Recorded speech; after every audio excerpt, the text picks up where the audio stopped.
For the fourth time in his brilliant career, Kyle Busch will not compete for another NASCAR Cup Series championship. In what has been a career-worst year for the second-year Richard Childress Racing driver, the odds were strongly stacked against him heading into the regular season finale, but he and the number 8 crew put together a semi-successful last-ditch effort in one of Rowdy's better performances of the year. But could this have been one of the last performances ever in the Cup Series from Kyle Busch? Going into the Cookout Southern 500 Crown Jewel race at Darlington Raceway, the veteran from Las Vegas, Nevada, knew he had to tackle one of the circuit's most demanding courses with a win-or-go-home mindset since he was 106 points below the cutoff.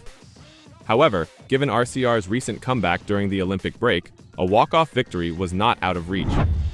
Austin Dillon startled the competition with a controversial victory at Richmond Raceway, but his teammate finished a solid 12th. In the 2 weeks that followed, Busch caught fire, collecting back-to-back top fives for the first time all season, something he had already done twice by this point in 2023, including a runner-up result at Daytona International Speedway by 0.047 seconds to Harrison Burton, a result that further fueled the flame. Starting 17th with momentum on his side, Busch was practically a non-factor for the first two stages, but his top 15 average running position kept him in the race and was far more promising than his 27th place finish in May. With the laps running down, cautions became more frequent in a race that only saw one yellow outside of the stage breaks on the fourth lap of the evening, providing the number 8 team with a Hail Mary. With 50 laps to go, Busch broke into the top 10 for the first time, thanks to a more than respectable pit stop by his crew. Between two cautions, he solidly established himself in the top 5 and as a serious contender for the win. When the 7th and final yellow came out with 25 laps to go, they decided to take their chances. While leaders Chase Briscoe and Kyle Larson chose to stay on the track, along with 6 others, Busch pitted for fuel and 4 new tires. He restarted 10th with 17 laps to go and 9 laps better tires than the leading runners, smoothly wheeling his way around the powerful number 5 into second place within only 2 laps. But unfortunately for Rowdy, this is where he would stall until the checkered flag flew. Busch may be leaving Darlington with back-to-back runner-up results and 3 consecutive top 5s, but the 0.361 second margin to race winner Briscoe will haunt him and knock him out of playoff contention for the first time since 2012. When I made it through a few of those guys right there on the restart, I thought we had a shot to get there, Busch remarked afterwards. I think I just needed Briscoe to have maybe 3 or 4 more laps older tires for me to be able to break through the wake. Once I got within his air, I really didn't have enough to power through that, to get closer. I was kind of sliding already. Hate it for our guys, everybody on our team, everybody at RCR. This Morgan & Morgan Chevrolet, they turned it around these last 4-5 weeks and we've run a lot better. That's been much improved, beneficial to our team and the organization. Something to build on and get better for, Busch added. We just missed a lot in the early part of the year, through the middle part of the year, to put ourselves in this spot. To come in here for a last-ditch effort and have a shot. Early in the race, I wouldn't have thought we had a shot, so I felt like we really overachieved towards the end and got a really good finish for what we had or what I thought we had. We'll take that and keep building on it. Busch may not be in contention for his 3rd championship, but the winningest driver in NASCAR National Series history can now focus his next 10 races on extending a career-long victory streak at the sport's highest level. Since his debut season in 2005, Busch has won at least 1 race in each of his 19 full-time seasons. At 39 years old and nearing the end of his 20th season, things won't get any easier with the playoffs in full swing, but indicators point to a possible triumph. Busch has 9 top 10s and 168 laps led in 26 races, which are career lows, and his 17.4 average is second lowest outside of his rookie season. But bear in mind that he is now in the middle of his most successful stretch of the season, with 3 straight top 5 results, including back-to-back runner-ups.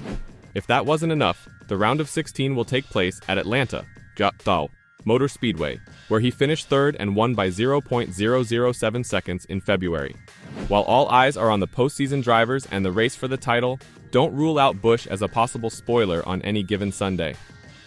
Maybe I am a washed-up old dog, but hopefully I can find a few more trophies, Busch said.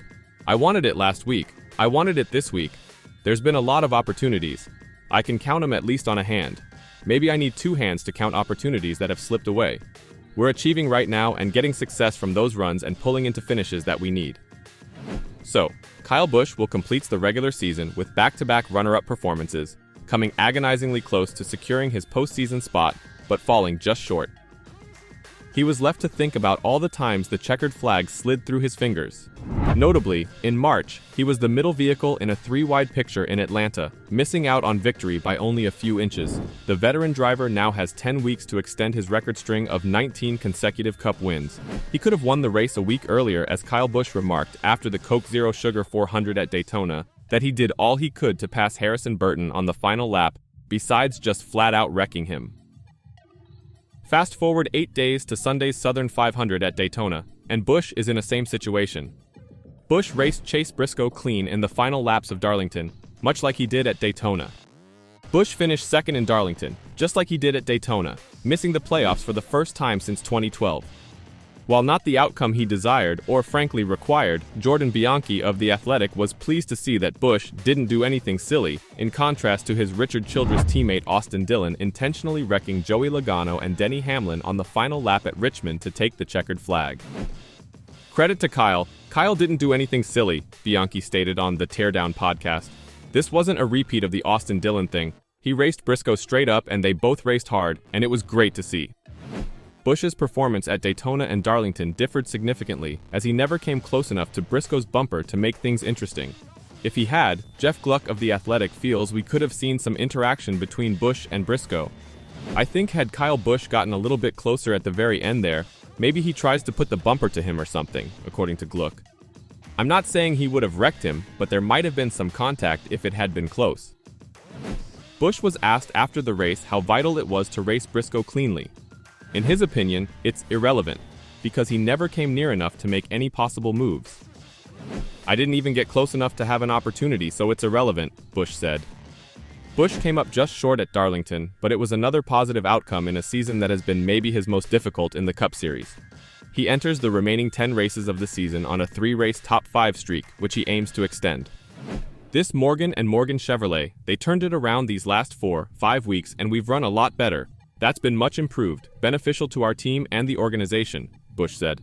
Something to build on and get better for. We just missed a lot in the early part of the year. Through the middle part of the year, to put ourselves in this spot, to be on the outside looking in, to come in here for a last-ditch effort and have a shot. Early in the race, I wouldn't have thought we had a shot. So felt like we really overachieved towards the end, and got a really good finish for what we had, or what I thought we had. We'll take that, and keep building on it. What are your thoughts on Kyle Busch missing the playoffs? And what about those washed-up comments? Could it really be that Busch is considering retiring at this point of his career? What do you think? Let me know your thoughts in the comments down below.